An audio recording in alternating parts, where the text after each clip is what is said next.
Ayúdame a hablar, Señor, a explicar tu palabra, Señor, y ayúdame a retener, Señor, y ayúdale a cada uno de mis hermanos también, Señor, a retener tu palabra, Señor. Gracias te damos, Señor, en el nombre de Jesús. Amén y amén. Siéntense, por favor, hermanos. Como ya les decía el tema o el título que voy a hablar es Dioswan Uyapura. No sé si cuántos entienden quechua. Sí entienden, ¿verdad? ¿Sí saben qué es Dioswan Uyapura? ¿Sí saben? ¿Se están riendo? ¿No saben? Ese es quechua, hermanos. Dioswan Uyapura es quechua. ¿Sí saben, verdad? ¿Alguien puede traducir qué es Dioswan Uyapura? ¿Cara a cara con Dios? Bueno, claro, cara a cara con Dios, o delante de Dios también puede ser, o en la presencia de Dios, y yendo a la Biblia puede ser. ¿Cómo dicen ustedes en la presencia de Dios? Dioswan Ayapin. Bueno, casi estaba por ahí. Pero estar en la presencia de Dios quiere decir estar cara a cara con Dios. ¿Entienden? Entonces, estar en la presencia de Dios, en su sentido más estricto, sería Dioswan Uyapura. ¿Amén? Esto es el título de lo que voy a hablar. Y el texto que acabamos de leer justamente habla de eso. El texto dice: el que habita el abrigo del Altísimo. Voy a explicar qué cosa es abrigo. ¿Amén? Luego dice: morará bajo la sombra del Omnipotente. Voy a explicar qué cosa es sombra. ¿Amén?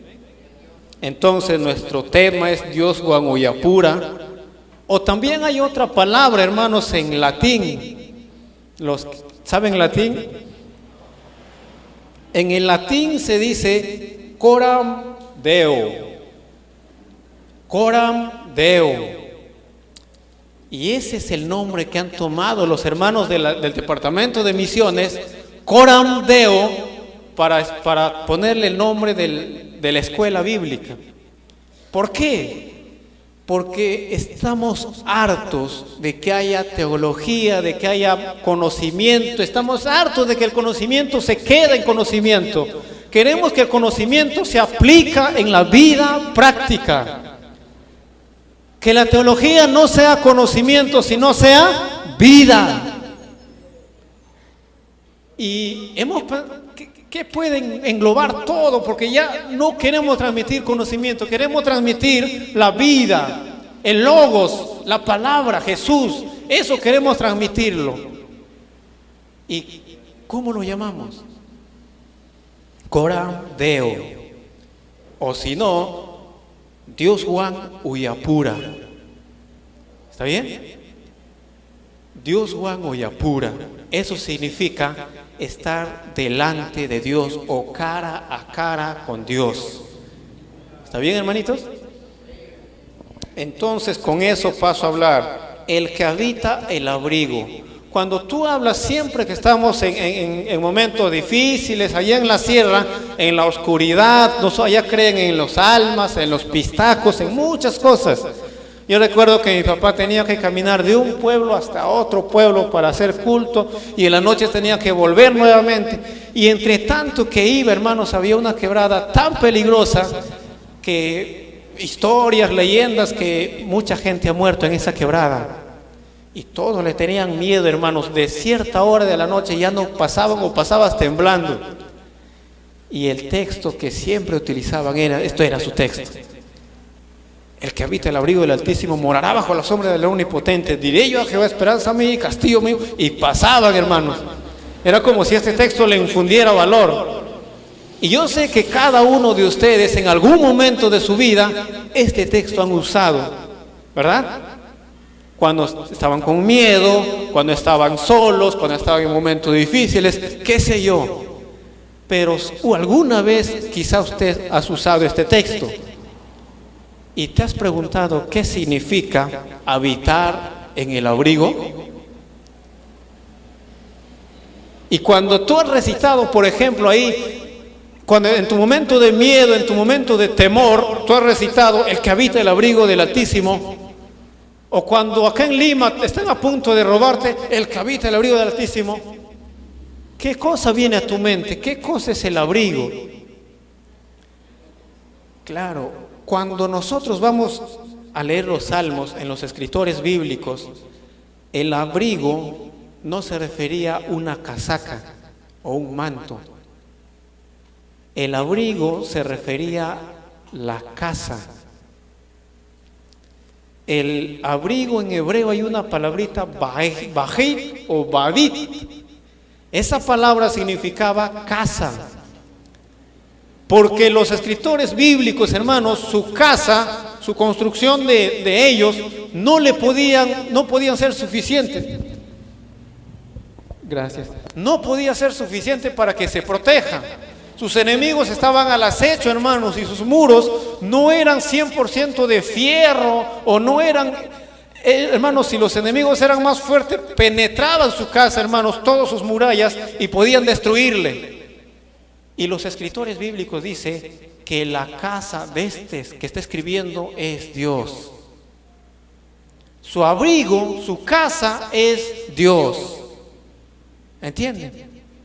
El que está escribiendo dice, el que habita el abrigo del Altísimo. Esa palabra Altísimo quiere decir el que habita en la casa de Jehová o de Dios. Y ahora, casa de Dios, ¿qué cosa es? El templo, el tabernáculo. Casa de Dios para ellos era Dios mismo, era la presencia de Dios.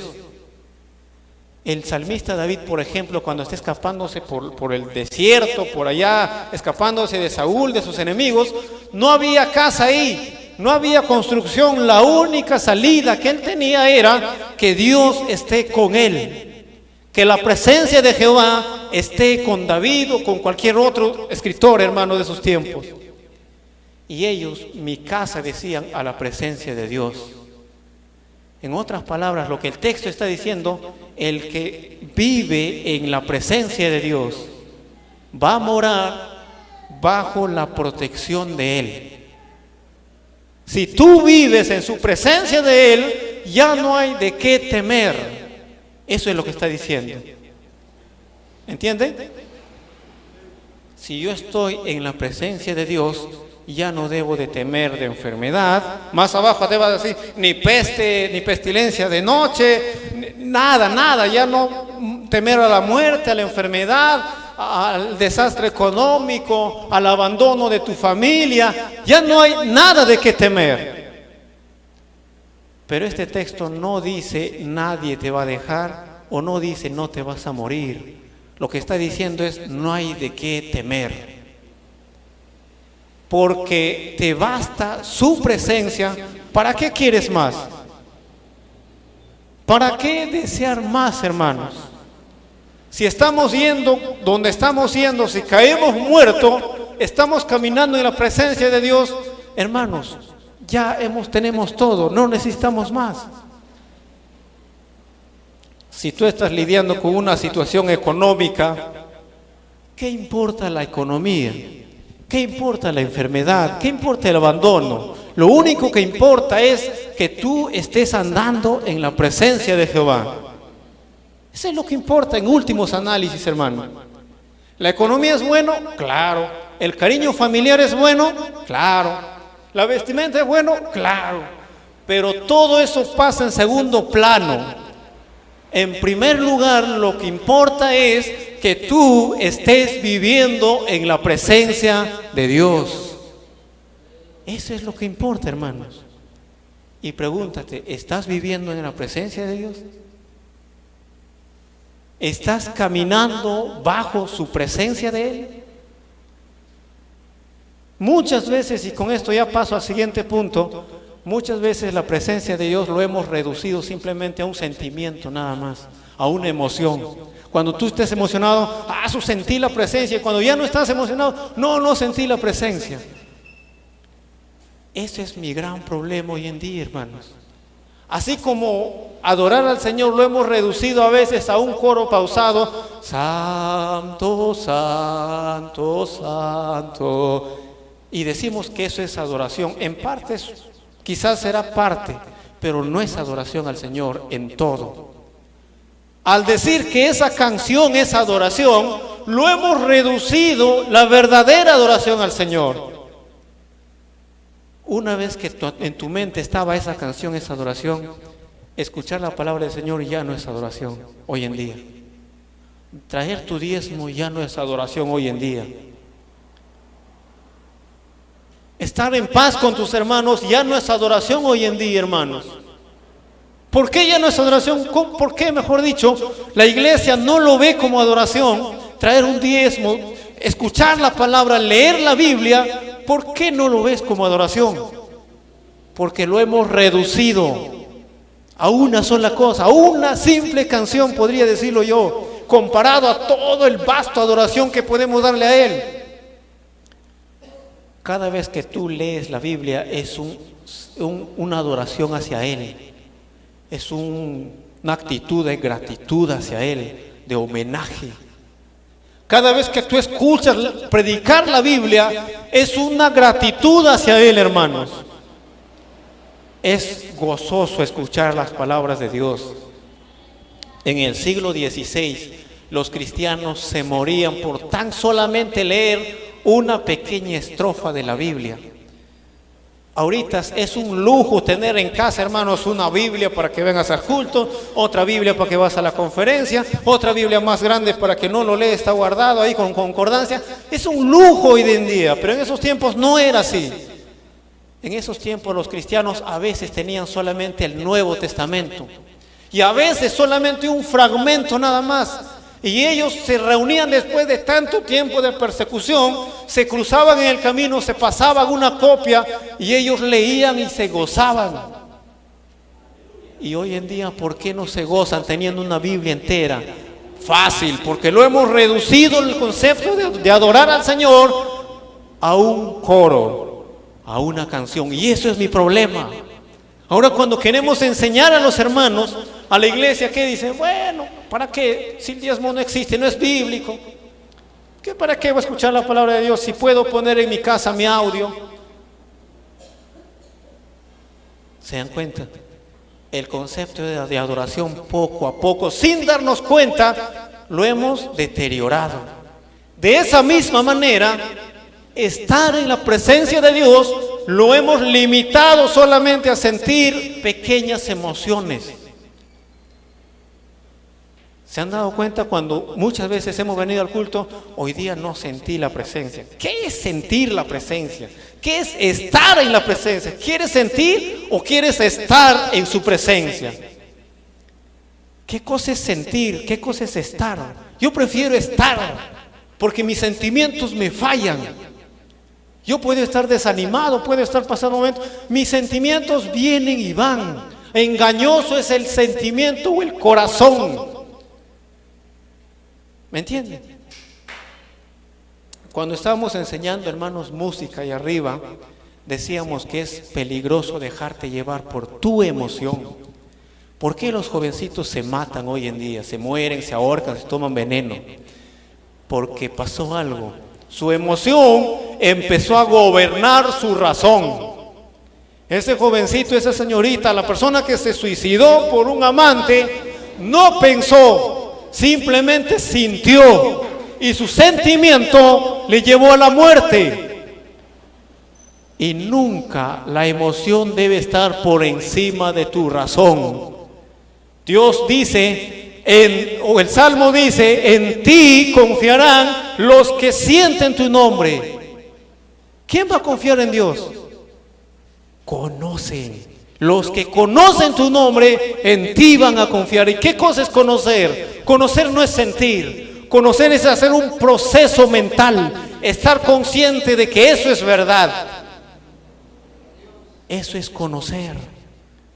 El Salmo dice, yo te voy a guiar por el camino que debes andar, pero no seas como el mulo sin entendimiento. En Corintios dice, deja de pensar pero deja de pensar como niño, piensa como adulto, aprovechando bien el tiempo. Para que tú aproveches bien tu tiempo, no basta sentir, tienes que pensar, razonar, meditar. Cuando Jeremías dice, paraos en el camino, preguntad por las sendas antiguas, ¿y qué más dice? Y cuál sea el buen camino. Lo que está diciendo Jeremías es, párate donde tú estás, ya no avances más y pregúntate. Cuando te preguntas, ¿tú vas a sentir o vas a meditar, hermanos? Vas a pensar cuál es el camino verdadero, esto o aquello. Vas a tomar una decisión, pero esa decisión está en función de pensar. ¿Me entienden? El Salmos 1:1 dice, bienaventurado el varón que no anduvo en consejo de malo, ni estuvo, ¿en qué? Ni en camino de pecadores. Dice más abajo, dice, sino que en la ley de Jehová está su delicia, y en su ley, ¿qué cosa hace? Meditar. Eso, hacer un proceso mental. Estar convencido de lo que yo creo es verdad y es real. No es un sentimiento, no dice, en su ley siente de día y de noche, sino medita. Josué fue exhortado por Moisés y Moisés le dice, mira que te mando que te esfuerces y seas valiente, no temas ni desmayes, porque Jehová tu Dios estará contigo donde quiera que tú vayas, solo guárdate. Dice, ¿de qué se va a guardar?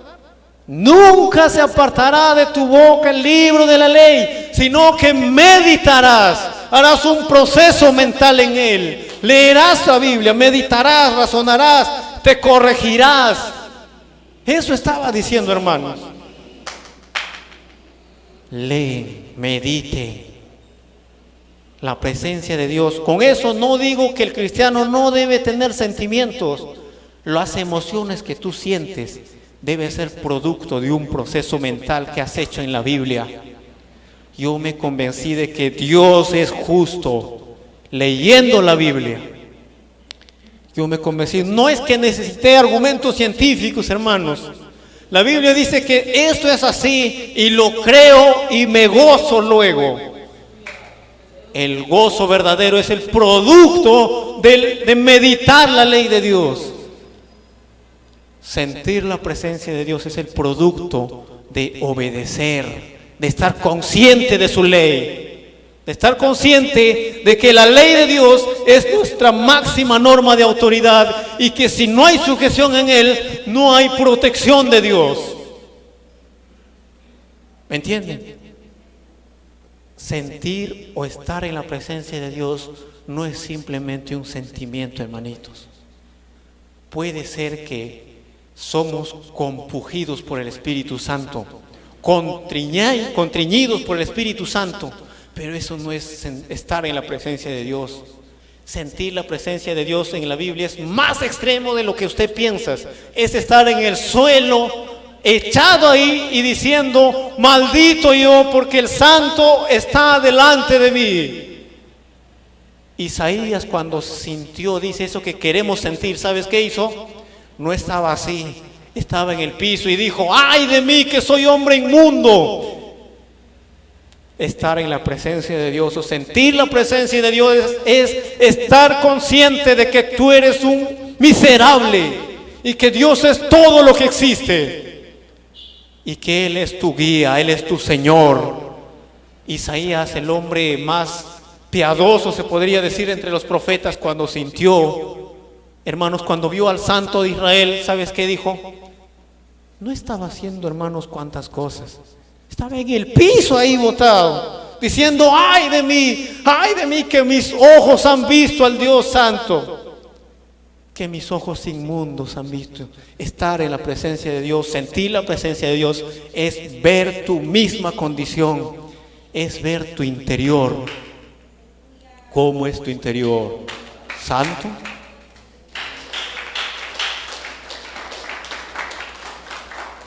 ¿Cómo es tu interior, hermano? ¿Eres santo? ¿Eres todopoderoso?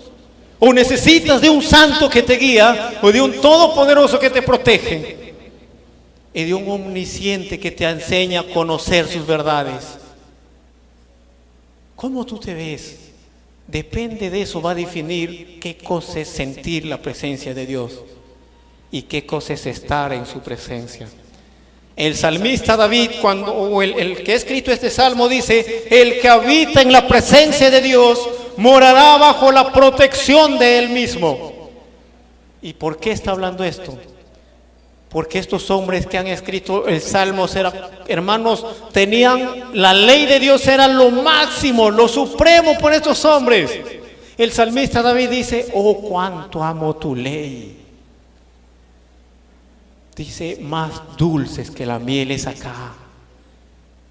Eso dice, hermano, la ley de Jehová es perfecta, que convierte el alma. ¿Por qué habla así? Porque tenían un concepto de la ley de Dios muy elevado, más que los demás reyes. Y ese concepto elevado de la ley le hace escribir esto. Y le dice: el que habita en la presencia de Dios, el que anda en la presencia de Dios. Y con este paso, ¿qué cosa es andar en la presencia de Dios? ¿Qué es andar? Dice, o qué es corandeo, qué es el otro que acabamos de hablar, Dios Juan Uyapura. Significa estar en la presencia de Dios, bajo la autoridad de Dios y para la gloria de Dios. Cuando estás en tu casa con tu esposo, ¿cómo tú te comportas, hermana? Y el esposo, cuando estás con tu esposa, ¿cómo eres con ella? Cuando estás con tus hijos, ¿cómo le corriges? ¿Cómo le corriges a tus hijos? ¿Cómo le guías a tus hijos adolescentes? ¿Cuál es la fuente que tú tomas para responder ante un problema, hermanos? Cuando pasa un problema, he visto evangélicos que lo primero que hacen no es orar y no es decir qué dice la Biblia contra respecto a esto, es ir a denunciar e ir a meter a la cárcel. Eso no es andar en la presencia de Dios. Ahí estás haciendo, no estás viviendo en la autoridad de Dios. ¿Cuál es tu autoridad máxima? El apóstol Pablo le regañó a la iglesia, le dice: ¿qué tienen ustedes? ¿No pueden resolver los problemas internamente entre ustedes? ¿Por qué tienen que ir a tribunales, a juicios? ¿Sabes por qué necesitamos? Porque pensamos que la Biblia no puede solucionarlo. Porque el orgullo de nosotros puede más y no hemos entendido qué es el perdón. Y no sabemos aconsejar bíblicamente. No sabemos responder a nuestros padres bíblicamente. Y no sabemos educar a nuestros hijos bíblicamente bajo la autoridad de Dios. Educamos a los hijos bajo la autoridad, qué sé yo de quién, de Freud, de Roger, de algunos otros filósofos, qué sé yo. Pero no vas a la Biblia. No vas, hermano. Yo creo y estoy totalmente convencido de que la Biblia es suficiente. Es inerrante, es infalible. Eso está en cada glóbulo de mi sangre, hermanos. No puede nadie venirme a decir que la Biblia tiene falla, tiene error. Desde que dediqué mi vida al estudio de la Biblia, estudio todos los días, me dedico las veces que puedo, hermanos, y no encuentro error. Pero sí encuentro pecado en mí y pecado en las personas que dicen que hay error. Y ese pecado muchas veces quiere hacer torcer la Biblia.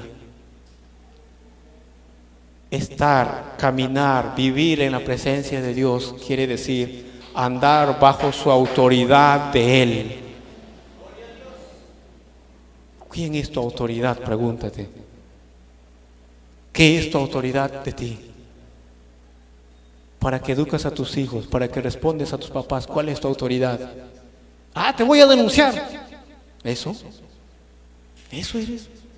Te voy a botar de la casa. ¿Eso es tu autoridad? ¿Quién te ha enseñado eso? ¿Quién te enseñó a tratarle así a tus hijos? ¿Quién nos enseñó a tratar así a nuestros padres? los 10 mandamientos, el cuarto mandamiento dice, ¿qué dice? Honra a tu padre y a tu madre. Hay un error bien grande en la iglesia, piensa que el Antiguo Testamento ya pasó, estamos en la era del Nuevo Testamento, no nos importa los 10 mandamientos, cuando los 10 mandamientos es el carácter de Dios, es la ley moral de Dios escrito en cada corazón y lo confirma con la Escritura. No ha pasado de moda. ¿Por qué pasa eso? Porque no estamos andando en la presencia de Dios, hermanos. Salimos de la iglesia y más allá ya no somos cristianos. Salimos de acá y más allá ya no respondemos como cristianos. Respondemos como inconversos. Y eso no es andar bajo la presencia de Dios. Estoy cansado, hermanos, de mí. Estoy cansado de mucho conocimiento, que solamente conocimiento. Nuestra predicación, nuestro estudio nos debe llevar a una vida práctica. A ser cristianos de verdad, no de mentira. No cristianos de acá, sino cristianos de Dios que viven afuera, que demuestran afuera. Que nuestra teología, nuestro estudio esté impregnado en cada célula de nosotros. Que cuando tú hablas que Dios es soberano, que no se queda ahí en palabrería, sino que cuando estás en el momento difícil, en tu mente debe estar que Dios es soberano y este momento difícil, Él sabe por qué está pasando. Vivir en la presencia de Dios, Coram Deo es eso. Caminar bajo su autoridad de Él. Caminar en la presencia de Dios es vivir bajo su autoridad.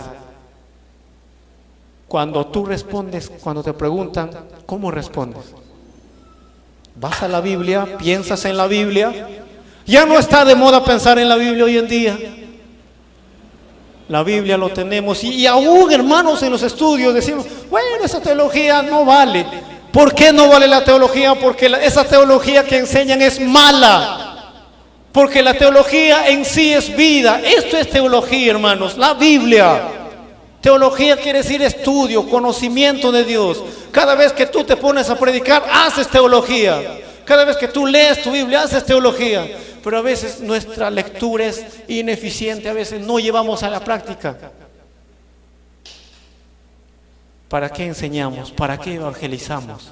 Cuando tú vas a evangelizar, le dices, Dios es poderoso y Dios, tú has pecado contra Dios, necesitas arrepentirte. ¿Qué cosa es eso? ¿Eso no es conocimiento de Dios? Pero a veces vamos a la gente no llevarle a la presencia de Dios.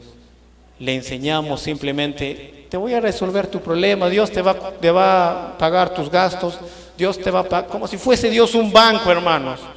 Dios te va a curar tu decepción amorosa, y lo cual yo digo que no, Dios puede hacerlo, pero el mensaje central de la Biblia no es eso. El mensaje central de la Biblia es que tú y tu familia vengan arrastrados a vivir en la presencia de Dios.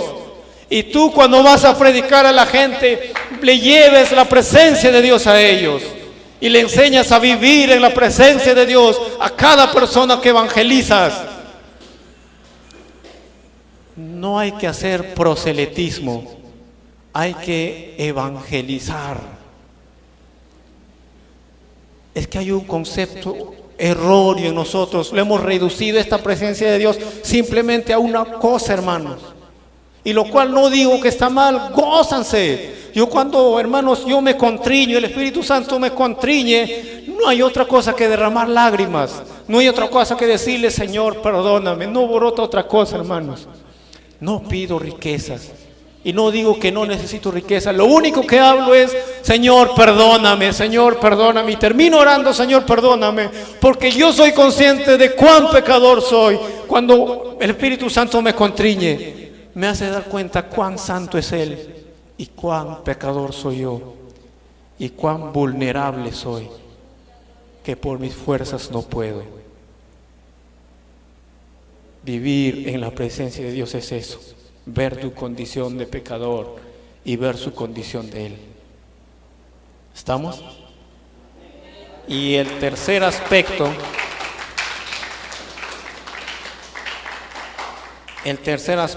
es, dice, también vivir para la gloria de Dios. Esto es la esencia de la vida cristiana. ¿Para qué eres cristiano? ¿Para qué sacas tu ministerio? ¿Para qué estés cobrando? ¿Para qué eres cristiano? ¿Para qué? ¿Para que te vas al cielo? Obviamente, hermanos. Pero, ¿para qué más? ¿Para que le dices a la gente, yo soy cristiano y ya no tomo? Nada más para eso. Hay inconversos que no toman y ellos no son cristianos. La esencia de la vida cristiana es esto: vivir en la presencia de Dios todos los días de tu vida, ya sea donde sea que estés, en el trabajo, donde sea, demostrar, hablar como cristiano, hermanos, pensar como cristiano. Frente a un vandalismo que está haciéndose allá afuera, frente a una injusticia que está haciéndose afuera en el gobierno, donde sea, no estoy haciendo política, pero donde quiera que estemos, ¿cómo piensas ahí? ¿Como cristiano o como político? ¿Cómo pensamos? Eso es vivir en la presencia de Dios.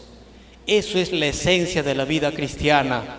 Estar en esta tierra, pero viviendo en la presencia de Dios, viviendo bajo su autoridad de Dios, y todo lo que hagamos, haciéndolo para la gloria de Dios, no para gloria personal, no para que tú te glorifiques, tú te enalteces, sino para la gloria de Él. Si no vives para la gloria de Dios, estás viviendo un cristianismo equivocado, hermano. Si no vives para la gloria de Dios, tu cristianismo está fallando. Tienes que ir a la Biblia y preguntarle a la Biblia cuál es la esencia de la vida cristiana. Y Pablo te va a responder sin tardar, te va a decir: todo lo que hagáis, sea de palabras o de hechos, hágalo como para el Señor. Eso es vivir en la presencia de Dios. Cuando estamos en pecado, ciertamente contristamos al Espíritu Santo. Y hay ratos que tú sientes una emoción, ganas de saltar, ganas de cantar, de darte una vuelta y ganas de llorar a veces. Ese es el momento en que el Espíritu Santo ha contriñido tu corazón. Te ha convencido cuán grande es Él o cuán pecador eres tú. ¿Me entienden? Eso es contriñir. El Espíritu Santo ha contriñido nuestro corazón. Pero eso no es todo: vivir, estar, sentir la presencia de Dios. Vivir, estar, sentir la presencia de Dios es ser consciente, donde quiera que tú vayas, Dios está ahí contigo. El salmista, con esto termino. El salmista dijo: ¿a dónde iré de tu presencia? Si me voy a la selva, si me voy a la sierra, si me voy allá a lo más recóndito de la sierra, no hay los hermanos, ¿puedo bailar allá? El salmista dice: ahí estás tú, Jehová. Si me voy a otro país, voy a decir que no soy cristiano. El salmista dice: ahí estás tú, Señor. Si me meto debajo de las aguas, ahí estás. ¿A dónde iré de tu presencia? Eso es vivir en la presencia de Dios. Estar consciente de que Dios está en el lugar, aun que no piensas que Dios está. Eso es estar en la presencia de Dios.